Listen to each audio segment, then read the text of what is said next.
it's Chloe and we're back with another video. You guys, we got a new show, okay? It come on Bravo and it's called Love Without Borders, okay? Now y'all, I don't know whose idea this was, but I feel like it's unsafe. It's unsafe. It's unsafe, okay? So basically, it's like 90 Day Fiance because they have 90 days in another country to decide whether or not they want to be with somebody. But then it's also like Married at First Sight because they never met them before, okay? They don't necessarily get married, but they're literally moving in with these people and sharing a life with them and whatever that life looks like, okay? So they have 5 couples who are looking for love, okay? The matchmaker is going to set them up, find them a match. The day she finds them the match, they pack up their stuff, they go. They leave their jobs, they leave their houses, they leave their everything, okay? The animals, the pets, the mothers, the fathers, the apartments, the houses, the jobs. I mean, like they're just leaving their whole life. And I'm like, wait, so it's not even a guarantee that they get picked, but if they do get a match, they got to pick up and go and leave everything behind. For me, I think that's too much, but I think this is dangerous, okay? Because although these people may seem like good people, you only know what they show you. And you're sending people to different countries to live with people and their families, and you don't really know that much about them, and you're separating them from anything that is familiar to them, which to me is scary to go live with someone I never talked to, I never FaceTime, I know nothing about, okay? Although there are cameras that are going to be there, those cameras are not going to be there 24/7. God forbid somebody kidnap them and take them somewhere and do something. Child, it's a whole mess. It's a whole entire mess. So I hope they did some background checks. I hope they did all the extensive research that they need to do on these people before they just sending people to people's houses, okay? I did get some creepy vibes here and there, but we want to jump into it as we get into it. First person we meet is Garlene, okay? Now, Garlene is 28 and she's from California. She has 2 beautiful dogs who she's basically codependent on. So I was like, girl, how is that going to work if you codependent on these dogs? The dog came to her. She's like, what you need, what you need, what you need. Okay? But she's ready for love. She's looking for someone to settle down with. All her friends is married. She want to be married, okay? So they are going to hook her up with Stray. I think that's his name. We gonna call him Stray for short, okay? Now, Stray is in Dubai, okay? So she finds out she is getting matched with this guy. She has to pack up all her stuff. She's a little nervous. She's having a panic attack. She gotta go take a break, okay? She going upstairs because this is all hitting her because as soon as they find out, they gotta pack their stuff up, okay? The matchmaker like, how can I support you? She like, I just need a minute. Like, give me a minute, okay? I'm like, yes, she needs a minute. You just came to a household to pack up her stuff and she got to leave everything behind to go find some man in Dubai, okay? So they get to the daggone, so she gets to the airport. She finds out she's going to Dubai. She's like, I don't really know how I feel about that because for one, she doesn't really like Indian men of different cultures. She like white men, okay? So she already know that this is going to be something that she's not going to be, that she's not really familiar with, okay? So she gets to Dubai, and when she gets to the apartment, she opens the door. A girl opens the door, and the girl is like, hi, and she's like, hold up. Now I know I said I wanted something different, but I ain't want this different, you know? But that is Stray sister, okay? So she comes in and she's like, oh, well, everyone's here, you know, hi, give mom a hug, dad a hug, sister a hug, Stray a hug. She says that she's not really that attracted to him. He's not really her type, but he does remind her of Aquaman. Now for me, I was looking at him like, woo, child, that's a fine man, okay? But that's why I keep trying to tell y'all that beauty is an eye of the beholder, because at the end of the day, what we may think is beautiful, someone else may not think the same thing, okay? Because she wasn't feeling him like that. She just was not feeling him like that. Now, here's my thing. He lives with all of them. This wasn't a meet and greet. This wasn't like, you know, hi, I want you to meet my family, you know. This was welcome home to our home, okay? Now, she said that that's a bit much for her. She didn't expect to meet the whole family in one setting, okay? She didn't expect to move in with this man and his whole family in one day, okay? So she comes in, she gets her little room, she's trying to unpack her stuff. Mom and, you know, father, everybody's like, can I help you with something? Can I get you something? You know, they making her breakfast. They sitting down having this conversation and whatnot. Mom's talking about the weight issues, you know, because she's trying not to, you know, eat so much, okay? And then we realized that Garlene has some type of had some body issues in the past, okay? And I think that comes with the culture. Now, this is what I mean by I don't like the fact that they're sending them to these places, because y'all know that Dubai is a different type of place, okay? Like, the women are really supposed to be like submissive women. They can't be too revealing. There's like certain laws. There's a lot of things going on in Dubai that I think there's a culture shock for an American, right? So I think that this is not going to be good for her, because it's going to take her back to what she tried to escape, you know, that strict traditional family culture that she had from her mother. Like she said, like that she had from her mother and her father. Remember, she talked about how her mother, remember how she talked about, like, you know, women should be seen and not heard. So when she gets over there and she sees some of these things that remind her of that, it's already like this thing that's like, ooh, child, this not going to be good. It's just not going to be good, okay? She asked him, like, the father asked her, like, so do you like beards, okay? And she was like, no. Don't like them. Prefer not to have them. But I mean, his beard looked nice on him. She was like, but like, I mean, I wonder what you would look like without a beard. You always had a beard? So father pulls out the phone, starts going through all the pictures of his son. I mean, he was swiping them. And I was like, okay, now, he was like, good way to be a wingman, dad. Because that was not playing. He was showing him the young pictures of him, the new pictures of him, the body cut pictures of him, the print pictures of him. Father was showing her all the pictures. You want to see my son? I'm going to show you my son, okay? But they did go out to eat for lunch, and she was just telling him, like, I feel like this is a lie, okay? I did not expect to move in with you and your family. How am I supposed to get to know you when your parents is literally always in my face? How am I supposed to get to know you when your sister is literally always in my face? How are we supposed to, you know, connect and bond when there's people constantly around us? Like, we're never really going to have a moment to ourselves. But he's like, you know, family is before everything. And this is something that he got to think about. And he's really, you know, starting to see it like, I don't know if this is going to work. It seems like he's thinking, I don't know if this is going to work, because his family is everything to him. And then to be paired with someone who really doesn't have that strong family bond, I don't think they're going to be able to understand. But I do think that this would give her a sense of community, a sense of love, a sense of family that she probably was missing.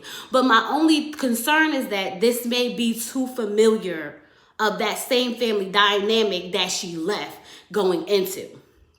And so I'm concerned about, you know, how this will play on her mental and how this will play with her psychologically as well, going down the line, okay? Now we meet Phil, y'all. And Phil is the son of, I believe his name is Philip Michael Sr. or something like that. He was an actor from the 80s. He played in Miami Vice, okay? So, he's a starving artist, and he is looking for, you know, companionship, looking for love, looking for the one. But he can't find her because a lot of women don't want to be there for the struggle.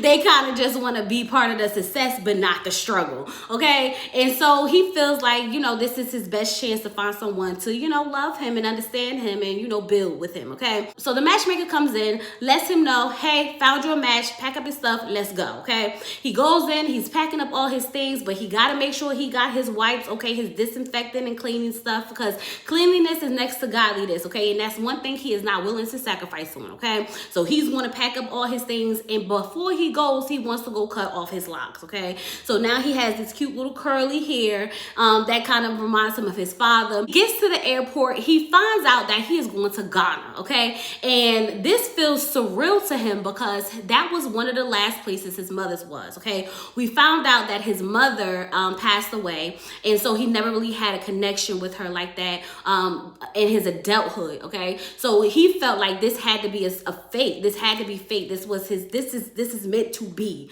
okay? And I felt like it was meant to be too. I'm like, yeah, this is going to be great, okay? He also is excited because he knows Ghana has beautiful women. So he's like, I know she's going to be beautiful. He's just excited to get there. So when he goes there, we see Carmen, and she is absolutely beautiful, okay? They hit it off from the beginning, okay? They could tell that they're naturally attracted to each other. They, you know, he's like really giggly, and she's like, you know, like, what you laughing at? What's so funny? It's really cute. The chemistry is fine, okay?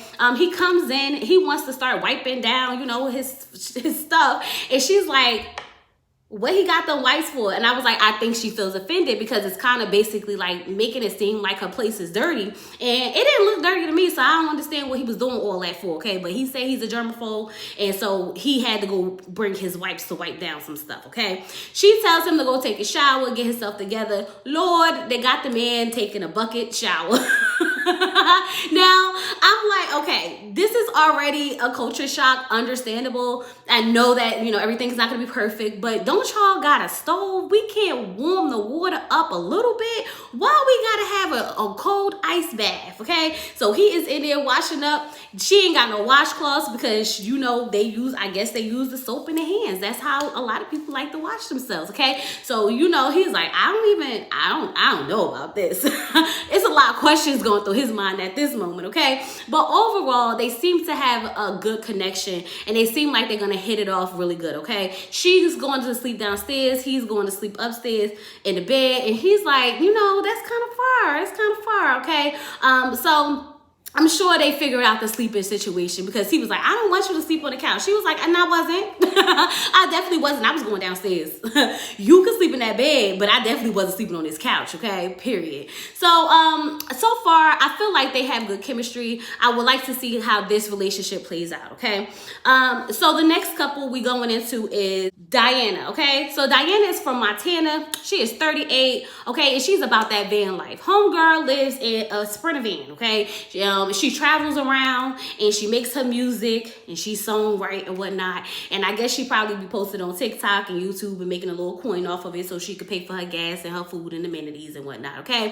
Her father is not down for her doing this at all. But, you know, she feels like it's time. I gotta, you know, settle down and, you know, find love because she can't find love out here in van life world, okay? So matchmaker tells her, found you a match, pack up your stuff, let's go. She sells her van, she packs everything away, her brother helps her, and now she is on her way to Ireland. Now, Dana, to me, I think is the most nervous, okay? She is having the most breakdowns, like, all over the place. In the plane, she can't stop crying. She is losing it. She is like, I don't know if I want to do this. I mean, I signed up for it, but I don't think I'm really ready. She's thinking about the fact that she don't have nothing to come back to. She done literally got rid of everything, and she's taking the biggest risk of all by going to another country to, you know, be with a man, okay?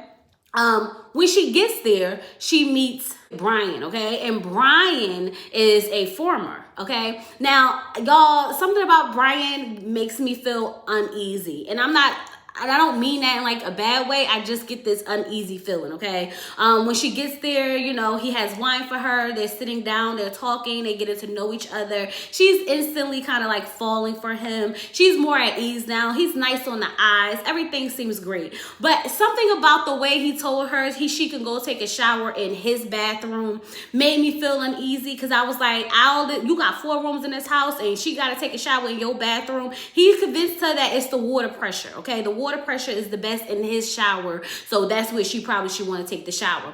She goes to take the shower. You know, he says he wants her to know that he's attracted to her, but he also wants to respect her boundaries, okay? So he asked her, can she come up? And she was like, sure. He's like walking up to her and he's like, so where you want to sleep? So where you want to sleep? And I mean, like, he's like really going like at her, like really close to her. And then he's like hugging her and just holding her. And I'm just like, this is a lot. This is too much. Like, you just met her. I felt a sense of like pressure. Okay, and I didn't like it. It felt really creepy. But she was like, you know what, you could stay. And you know, he's literally, as soon as she said, you know, she was gonna sleep in that bed, he started taking off the clothes and whatnot. And I was sitting here like, oh child, all the clothes? Cause she was like, you sleep naked? And he was like, yeah. And I said, I know this man is not about to get in this bed completely naked. I know that's not about to happen, okay? But he had on his fire red shorts, okay? She was like, thank God for the red boxes, okay? The red drawers, whatever the case may be. So he gets in the bed with her and they start kissing and cuddling and doing the most. I said, I guess she wasn't pressured. I guess this is what she really wanted because she was down for the get down, okay? I don't know what happened in that bed, but I'm telling you, it seemed like something happened in that daggone bed. Okay, so far so good. The couples are instantly kind of connecting, except for Garlene and, you know, Stray. She's not really attracted to him, but he is definitely attracted to her, okay? So now, y'all, we meet Aaron. Aaron is 31 years old, okay? And he comes from a very conservative background, and he's a gay male. So he feels as though he's a disappointment to his family, like he felt them, because, you know, although they try their best to accept him and understand him and support him, he knows deep down inside that they kind of would prefer him not to be gay, okay? And so he lets them know that he may be, you know, getting matched with someone. And if he does, then that means that he has to go to another country to be with them. And I was just like, that daggone Aaron gonna keep surprising his parents every chance he get. And I know, because you could just tell by the way he was sitting there at that table that he was thinking to himself like, ooh, I gotta spring another one on him, okay? And I think at this point, they kind of just understand that Aaron's gonna do what Aaron wants to do. And if that means that Aaron's gonna be gay, then Aaron's gonna be gay. That means that Aaron is gonna go to another country to find his love. That's what Aaron's gonna do, okay? So they're gonna support him. The matchmaker comes to him while he's at work and tells him, hey, we got you a match, pack up your stuff, let's go. So he gets, so he leaves work, he calls his mom, I got me a match. I'm going out of country to find my man. And mom was like, okay, Aaron, just call me when you can. And I said, poor thing, okay? But this is the risk that he's willing to take. He's going to Paris, okay? And in Paris, he meets Mel. Now, Mel is not his typical type, okay? And Mel lives in this very small apartment. I mean, the elevator was like this big. It only fit the luggage, and it goes up, and, you know, he goes in. The apartment is so small. It's like they have to be on top of each other. Like, there's no way around it. And he was like, I didn't expect to have to sleep with the person, you know, that I met the first time. But I don't really think he has a choice. He said he'll figure it out. And I'm like, where you going to sleep at? In the kitchen, bro? Where's you going to sleep? In the kitchen? Because there's nowhere else for you to go. Okay? But he said that he's cute. He said he's not really his type, but he cute. He expected something maybe a little different, but he cute. And I was like, that mean he don't like him, okay? He keeps saying, but he cute, but that mean he don't like him. Because if you liked him, you wouldn't keep saying all the things that you're saying about him, okay? So we gonna have to see how this relationship plays out and how everything is gonna go between them two. I just think that this is kind of unsafe, y'all. And I really hope that nothing happens to these people in these other countries, because baby, you know, other countries got different laws and different all types of stuff. Remember, Stray said that you get a ticket if your car too dirty over in Dubai.